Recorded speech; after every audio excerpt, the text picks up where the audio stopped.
Praise the Lord. September 22వ తేదీ 2024. ఈరోజు దేవుని వాగ్దానము. యెహోవా నాకు చేసిన ఉపకారములన్నిటికీ నేను ఆయనకేమి చెల్లించుదును? కీర్తనలు 116 అధ్యాయం 12వ వచనం. ఈ వాక్యం ద్వారా మనం తెలుసుకోవాల్సిన విషయం ఏంటంటే, ఎంతోమంది దేవుడు మా జీవితంలో ఏం కార్యాలు చేశాడు, ఏం మేలు చేశాడని అంటూ ఉంటారు. కానీ ఈరోజు మనం ఇంకా సజీవముగా ఉన్నామంటే అది కేవలం దేవుని కృపే.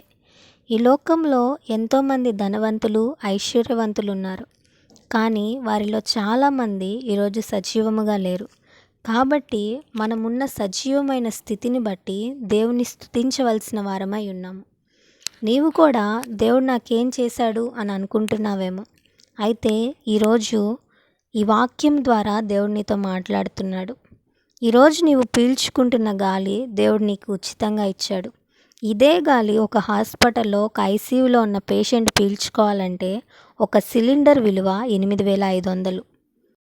కాబట్టి దేవుడు నాకేం చేశాడు అనే మాటను మరచి దేవుడు మనకిచ్చిన స్థితిని బట్టి దేవుని సన్నిధిలో కృతజ్ఞత కలిగి జీవించేవారిగా ఉందాం. ఈ వాక్యం దేవుడు మనందరి జీవితంలో నెరవేర్చునుగాక. ఈ వీడియో మీకు దీవెనకరంగా, ఆశీర్వాదకరంగా అనిపించినట్లయితే లైక్ చేయండి, కామెంట్ చేయండి, షేర్ చేయండి, సబ్స్క్రైబ్ చేసుకోండి. God bless you.